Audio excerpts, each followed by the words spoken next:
ചില കാര്യങ്ങളൊന്നും സംസാരിക്കാതിരിക്കാൻ പറ്റില്ല. ഈ ലോകകപ്പ് ഫുട്ബോൾ പുറത്തു കൊണ്ടുവരുന്നത് ചിലരുടെയൊക്കെ തനി സ്വഭാവമാണ്. ഇതിലൊരു മെയിൻ വിഭാഗമുണ്ട്. ഗേൾസ് ഫുട്ബോൾ കാണുന്നതും ആസ്വദിക്കുന്നതും ആക്സെപ്റ്റ് ചെയ്യാൻ പറ്റാത്ത ആൾക്കാർ. അവരെ വിചാരം ഗേൾസിനൊന്നും പറഞ്ഞതല്ല ഫുട്ബോൾ, വെറും ആണുങ്ങൾക്ക് പറഞ്ഞതാണ്. അങ്ങനെ ഒരു മനോഭാവമാണ് അവർക്ക്. നമ്മൾ അതിനെപ്പറ്റി എന്തെങ്കിലും കമന്റ് ചെയ്യുന്ന സമയത്ത് സീസണൽ ഫാൻ ആണോ, അല്ലെ ഫുട്ബോളിനെ പറ്റി എന്താ അറിയാം, ഫുട്ബോൾ മുഴുവനായും കണ്ടോ, നമുക്ക് മുഴുവനായും കാണാൻ പറ്റില്ല. ഇവർ വിചാരിക്കുന്നത് നമ്മൾ ഹൈലൈറ്റ് കണ്ടിട്ട് ഇത് പറയുന്നത്. നമ്മളും പുലർച്ചെ അലാമൊക്കെ വെച്ച് എഴുന്നേറ്റ് ഫുട്ബോൾ കാണുന്നുണ്ടോ, നിങ്ങൾക്ക് മാത്രം പറഞ്ഞ പണിയല്ലത്. ഞാനൊക്കെ എൻ്റെ ചെറിയ വയസ്സിൽ, അത്രയും ചെറിയ വയസ്സിൽ ഡേവിഡ് ബെക്കാമൊക്കെ റിയൽ മാഡ്രിഡിന് വേണ്ടി കളിക്കുന്ന സമയം തൊട്ടിട്ട് കാണുന്നുണ്ട്. അത് എനിക്ക് കാണാൻ ആഗ്രഹം ഉണ്ടായിട്ടില്ല. പക്ഷെ എൻ്റെ ചേട്ടനും എൻ്റെ കസിൻ ചേട്ടന്മാരൊക്കെ ഈ ഫുട്ബോളും ക്രിക്കറ്റും ഒക്കെ അഡിക്റ്റ് ആണ്. അപ്പോൾ ചാനൽ മാറ്റാൻ അവർ സമ്മതിക്കില്ല. അവർ ഈ റിമോട്ടും പിടിച്ചിരിക്കും. അപ്പോൾ എനിക്ക് അവരെ കൂടെ കാണാന്നല്ലാതെ വേറെ ഗതിയില്ല. അങ്ങനെയൊക്കെ ഫുട്ബോൾ കണ്ട് ഫുട്ബോൾ ഇഷ്ടപ്പെട്ട് ആസ്വദിച്ച് വന്നൊരു വ്യക്തിയാണ് ഞാൻ. എന്നെ പോലെ എത്രയോ ഗേൾസ് ഉണ്ട് ഇതുപോലെ ഫുട്ബോൾ ആസ്വദിക്കുന്നത്. പക്ഷെ ഇവന്മാർക്ക് അത് ആക്സെപ്റ്റ് ചെയ്യാൻ പറ്റില്ല. ഇത്തരത്തിൽ ഗേൾസിന് ഫുട്ബോളിനെ പറ്റി നല്ല അറിവും ബോധവും ഉണ്ട് എന്നുള്ളത് ആക്സെപ്റ്റ് ചെയ്യാൻ പറ്റാത്ത ആൾക്കാർ ഈ അമ്മാവൻ പാട്രിയാർക്കി മൈൻഡ് സെറ്റ് ശുദ്ധികലശം ചെയ്തേ പറ്റുള്ളൂ. ഈ പടച്ചുവിടുന്ന കഥകളാണ് സഹിക്കാൻ പറ്റാത്തത്. ഹാളണ്ട് അടക്കമുള്ള നോർവേയിലെ 5 പ്ലേയേഴ്സിനെ ഉത്തേജക മരുന്നിന്റെ പേരിൽ കണ്ടുപിടിച്ച് പുറത്താക്കി. അതുകൊണ്ട് ആ മാച്ച് ക്യാൻസൽ ചെയ്യാണ്, ബ്രസീൽ തിരിച്ചു വരും എന്ന് ഒരു വിഭാഗം.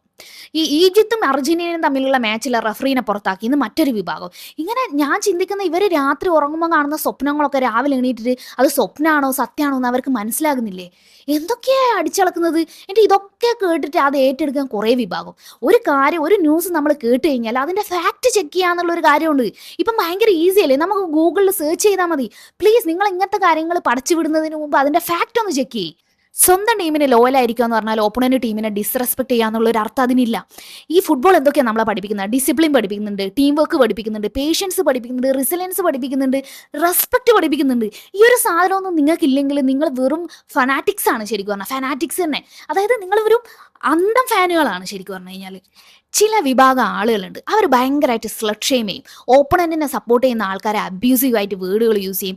ഓപ്പണന്റിലുള്ള ടീമിലെ പ്ലെയേഴ്സിന്റെ ഇഞ്ചുറീസ് അവർ കൊണ്ടാടും, അവരത് ആഘോഷിക്കും.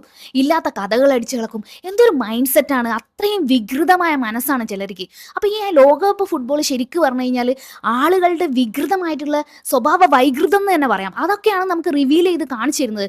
സോ അങ്ങനെയുള്ള ആളുകളെ കണ്ടു കഴിഞ്ഞാൽ നമ്മളത് അറ്റൻഷൻ കൊടുക്കേണ്ട ആവശ്യമുണ്ട്. കാരണം ഇവരുടെയൊക്കെ തനി സ്വഭാവം ഇതാണ്.